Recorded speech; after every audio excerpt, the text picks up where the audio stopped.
Olá, tudo bem? Eu sou o professor Alberto Veras e na nossa aula de hoje nós trataremos dos impactos da pandemia Covid-19 na infraestrutura. Todos sabemos que a Covid-19 é uma doença decorrente do novo coronavírus que se originou no continente asiático, mais especificamente na China.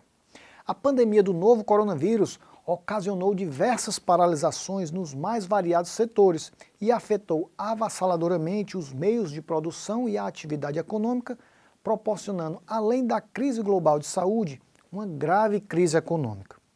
Todos nós vivenciamos esse momento e sabemos que para conter a propagação do vírus, nos deparamos com a alteração e a adequação do ambiente de trabalho.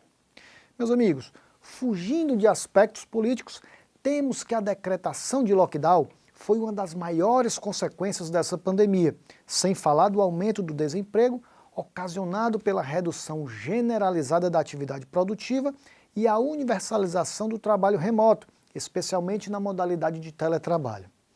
Então, com a necessidade de isolamento social e a paralisação das atividades não essenciais, algumas empresas tiveram que fazer a suspensão total ou parcial de suas atividades, adotando formas remotas de trabalho.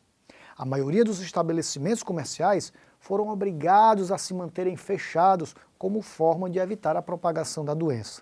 Com isso, a crise da pandemia acabou afetando o desenvolvimento de projetos em setores fortemente impactados, como o de transportes. Podemos citar como exemplo as perdas que tivemos em atividades de concessões de aeroportos, rodovias e mobilidade urbana. A crise da pandemia do novo coronavírus afetou os contratos de concessões que estavam em vigor e, com isso, tivemos desvios do fluxo de caixa.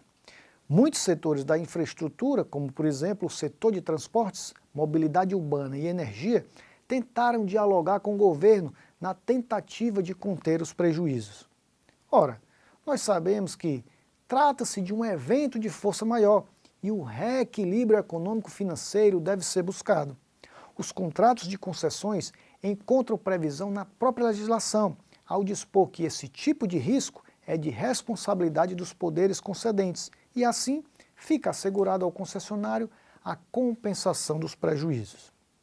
Ora, meus amigos, a pandemia abrange questões de moradia, desigualdades, fechamento de pequenos negócios, saúde mental, desemprego e muitas outras situações. Ela ocasionou uma crise na economia global, afetando as transações de diversos setores, inclusive as operações envolvendo a estruturação e implementação, bem como a modernização de projetos de infraestrutura. Em nossa aula de hoje, nós vamos analisar diversos setores e os seus impactos.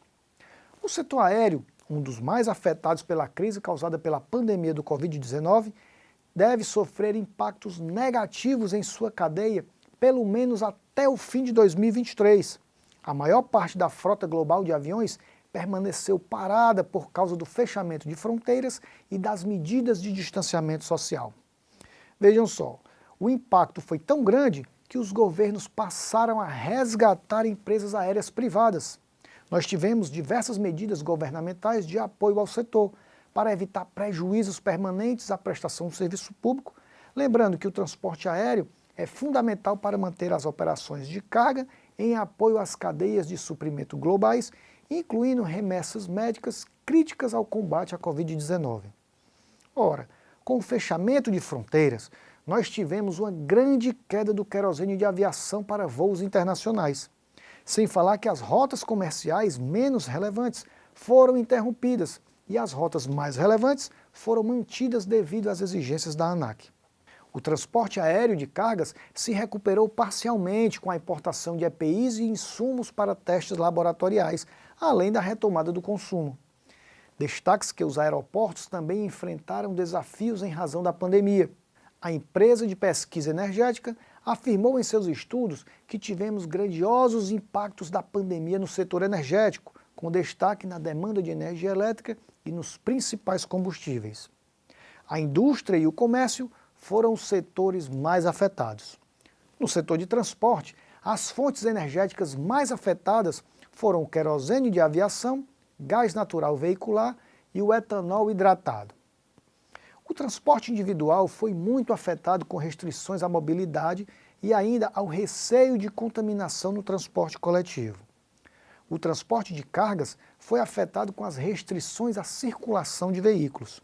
Por outro lado, o aumento das exportações, o consumo induzido por programas de distribuição de renda e a disseminação das compras digitais fizeram a demanda de diesel se recuperar. O consumo energético no transporte individual de passageiros foi bastante impactado pelas restrições de circulação e pela redução de deslocamento para as atividades laborais.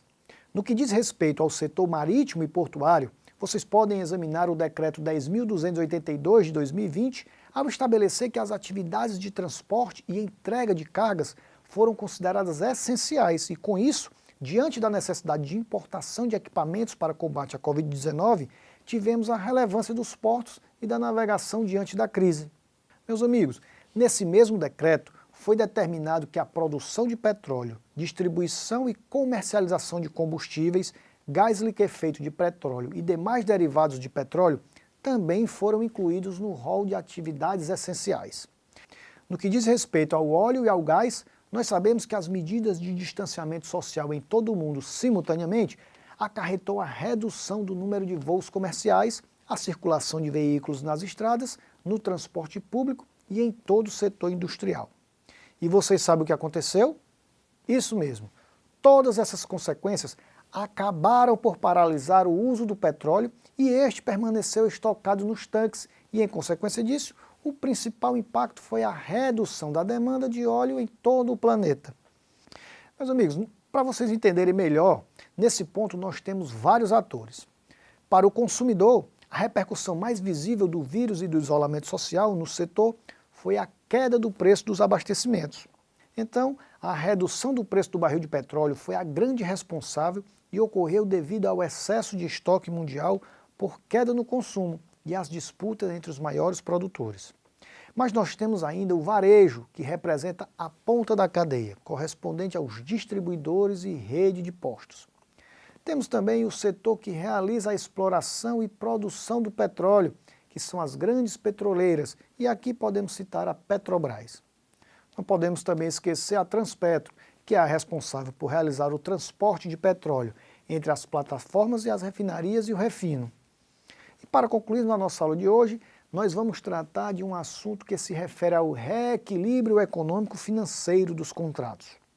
Meus amigos, aqui é importante que seja citado o novo marco legal do saneamento básico, que foi atualizado pela Lei 14.026 de 2020, uma vez que a mesma alterou a Lei nº 11.445 de 2007. Na tentativa de assegurar a continuidade dos serviços e a sua prestação de forma eficiente, essa nova lei estabelece que aqueles contratos que estiverem em pleno funcionamento e em vigor, podendo incluir os aditivos e as renovações, e ainda aqueles decorrentes de licitação, estarão condicionadas à devida confirmação da capacidade econômico-financeira da contratada. Esta comprovação pode se dar por recursos próprios ou por meio de contratação de dívida. Mas tudo isso deve ter em mente a viabilização da universalização dos serviços até a data de 31 de dezembro de 2033.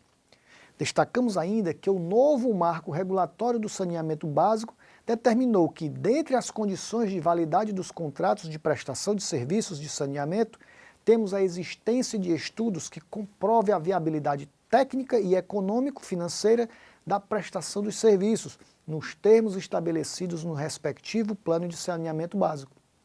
É importante esclarecer também que o novo marco regulatório do saneamento básico incluiu o artigo 10A à Lei nº 11.445 de 2007 e, assim, os contratos relativos à prestação dos serviços públicos de saneamento básico deverão conter expressamente, sob pena de nulidade, algumas cláusulas essenciais e ainda disposição sobre metas de expansão dos serviços, de redução de perdas na distribuição de água tratada, de qualidade na prestação dos serviços, de eficiência e de uso racional da água, da energia e de outros recursos naturais, do reuso de efluentes sanitários e do aproveitamento de água de chuva em conformidade com os serviços a serem prestados, possíveis fontes de receitas alternativas, complementares ou acessórias, metodologia de cálculo de eventual indenização relativas aos bens reversíveis não amortizados por ocasião da extinção do contrato e a repartição de risco entre as partes, incluindo os referentes a caso fortuito, força maior, fato do príncipe e área econômica extraordinária. Note-se que se refere à força maior e, dessa forma, deverá ser observada a apólice do respectivo contrato e, caso não tenha cobertura expressa, poderá haver discussão para saber a viabilidade ou não de se obter o seguro. Outro ponto importante é acerca da preocupação com a sustentabilidade econômico-financeira do serviço e, para tanto, tivemos a menção das unidades regionais de saneamento. De acordo com a nova lei, essas unidades devem apresentar sustentabilidade econômico-financeira e contemplar, de preferência, pelo menos uma região metropolitana. E assim concluímos a nossa aula. Um grande abraço e não esqueçam de consultar o seu material disponibilizado na área do aluno para o aprimoramento do que a gente aprendeu. Grande abraço a todos.